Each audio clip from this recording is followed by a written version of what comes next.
안녕하십니까? 네, 안녕하십니까? 네, 오늘은 어떤 소식들이 있습니까? 네, 조 바이든 미국 대통령이 러시아의 우크라이나 전쟁에 대해서 처음으로 제노사이드라는 표현을 썼습니다. 미국 국무부가 2021 국가별 인권 보고서를 발표했습니다. 세계무역기구 WTO가 올해 무역 증가율을 대거 하향 조정한 소식 이어서 전해드리겠습니다. 네, 자, 지구촌 오늘 첫 소식입니다. 조 바이든 미국 대통령이 러시아를 향해서 처음으로 제노사이드라는 용어를 썼다는데 이게 집단 학살이란 뜻이죠? 네, 맞습니다. 바이든 대통령이 12일 미국 중부 아이오와주를 방문해서 연일 고공행진 중인 연료비 안정을 위한 정책을 발표하면서 러시아의 우크라이나 침공을 규탄했는데요.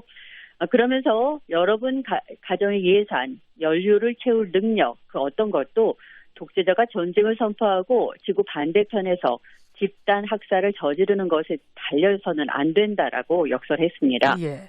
바이든 대통령이 러시아의 행위에 대해서 전쟁 범죄라고 언급한 적은 있었는데 집단 학살이라는 표현을 쓴 건 처음인 것 같네요. 네, 맞습니다. 바이든 대통령은 이날 아이오와 방문을 마치고 워싱턴으로 복귀하면서 이에 관해서 취재진의 질문을 다시 받았는데요. 블라디미르 푸틴 러시아 대통령이 우크라이나인들을 말살하려는 시도가 점점 분명해지고 있고 그 증거들도 쌓이고 있기 때문에 집단 학살이라고 불렀다고 말했습니다. 바이든 대통령은 또 러시아의 행동이 국제적으로 집단 학살인지 아닌지 결정하는 건 법조계에 맡길 일이지만 자신한테는 확실하게 집단 학살로 보인다라고 덧붙였습니다. 예. 자, 제노사이드, 집단 학살이라는 건 어떤 행위를 규정하고 있는 겁니까? 네, 유엔에 따르면 이 제노사이드는 특정 국민, 민족, 인종, 종교, 정치 집단의 전체나 일부를 말살하기 위해서 집단의 구성원을 살해하거나 정치적, 신체적인 폭력을 가하고 생활 조건을 파괴하고 출산을 막거나 강제 이주시키는 것 등을 말합니다. 이 제노사이드라는 용어는 2차 세계대전 이후에 나치 독일의 유대인 대학살과 관련해서 처음 썼는데요. 1948년 유엔 총회가 이 제노사이드 방지를 위한 협약을 채택하면서 국제법상의 범죄로 규정됐습니다. 네, 그러니까 관련자에게 어떤 법적 책임을 물을 수 있는 근거가 되겠군요. 네, 그렇습니다. 이에 관해서 볼로디미르 젤렌스키 우크라이나 대통령은 바이든 대통령의 집단 학살 발언을 악에 맞서기 위한 진정한 지도자의 진정한 발언이라고 환영했습니다.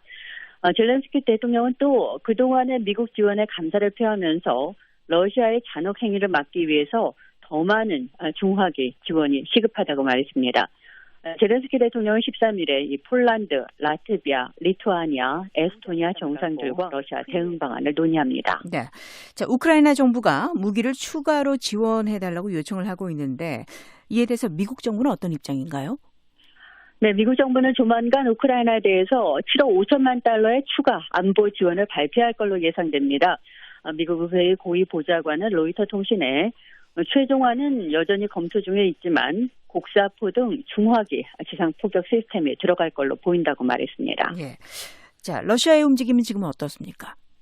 네, 블라디미르 푸틴 러시아 대통령이 12일에 동부 아무르주 보스토치니 우주 기지를 방문해서 근로자들을 격려했는데요. 이 자리에서 우크라이나와의 정전 협상이 이제 막다른 길에 있다면서 서방을 맹비난했습니다. 네, 푸틴 대통령이 오랜만에 공식 석상에 나온 거죠? 네, 그렇습니다. 푸틴 대통령은 러시아군이 우크라이나 수도 크이우 등 북부 지역에서 후퇴한 후에 공개 석상의 모습을 보이지 않았습니다. 지난 11일 카를 네함머 오스트리아 총리와의 정상회담도 비공개로 했고요. 크렘린궁은 관련 사진도 공개하지 않았습니다. 네, 푸틴 대통령이 구체적으로 어떤 이야기 했습니까? 네, 푸틴 대통령은 근로자들에게 이 정전 협상과 관련해서 또다시 상황이 우리를 막다른 길로 오게 했다고 주장했습니다. 그러면서 자신은 이에 대해서 종종 더 빨리 될 수 없냐는 얘기를 듣는다고 말했는데요. 그건 가능하지만 서방의 행동에 달려있다고 주장했습니다. 푸틴 대통령은 또 러시아가 존귀한 목표를 달성할 때까지 이 싸움은 계속될 거라고 말했습니다. 네.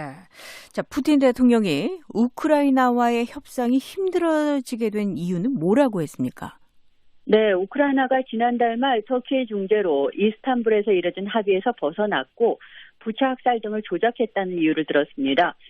푸틴 대통령은 이스탄불에서 우크라이나의 미래 안전 보장에는 크림반도, 세바스토폴, 돈바스는 적용되지 않는다는 내용의 일정한 합의가 있었는데 이 합의가 후퇴했다고 주장했습니다. 네. 이 부차 학살이라는 것은 크이우 인근 지역의 민간인 학살을 말하는 거죠? 네, 그렇습니다. 러시아군이 퇴각한 크이우 외곽 도시인 부차 등에서 근거리에서 충격당해 살해된 듯한 무장하지 않은 민간인 시신이 100여 구 이상 발견되면서 국제사회에 공분을 사고 있는데요. 푸틴 대통령은 이 관련 영상과 사진들이 가짜라면서 일종의 서방의 심리전이라고 주장했습니다. 푸틴 대통령은 또 최근에 고조되고 있는 이 화학무기 사용 의혹에 대해서도 러시아를 모략하기 위한 거짓말이라고 주장했습니다. 네. 자, 지구촌 오늘 다음 소식입니다. 미국 정부의 국가별 인권 보고서가 나왔네요. 네, 미국 국무부가 12일 2021 국가별 인권 보고서를 공개했습니다. 국무부는 이 보고서에서 러시아, 중국, 이란 등 일부 권위주의 국가는 여전히 인권 유린이 만연해 있다고 지적했습니다. 네, 국무부가 해마다 인권 보고서를 발간하고 있죠. 네, 그렇습니다. 국무부는 미국 의회의 승인에 따라서 1997년부터 매년 각국의 인권 상황을 담은 보고서를 내놓고 있는데요.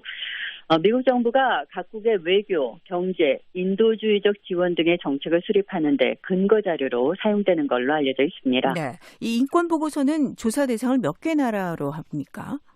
네, 통상적으로 약 200개국입니다. 그런데 2021 보고서는 198개국을 다뤘습니다.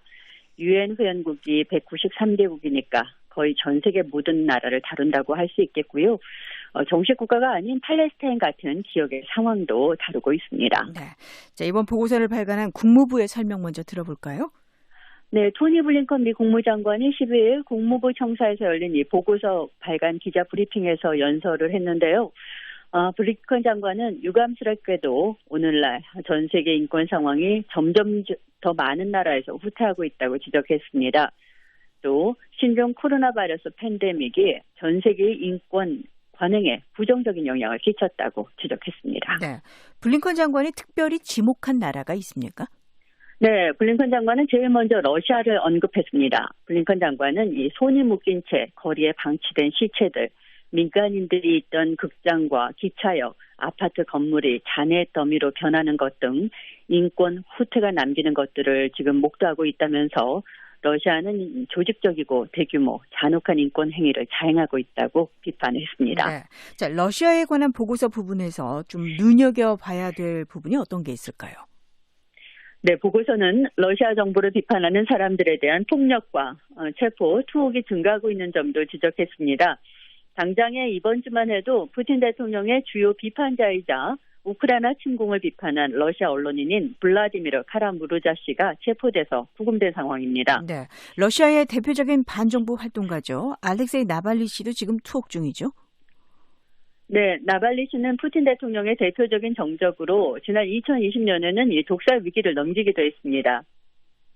네. 현재 모스크바에서 수감 중인데요. 투옥 중인 상황에서도 우크라이나 전쟁 반대 시위를 독려하면서 반 푸틴 전선에 앞장서고 있습니다.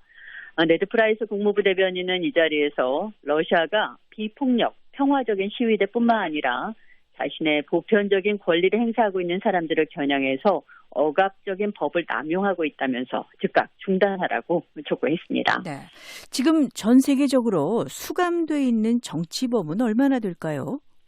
네, 블링컨 장관에 따르면 현재 약 65개국 이상에서 100만 명 이상의 정치범들이 수감돼 있다고 합니다.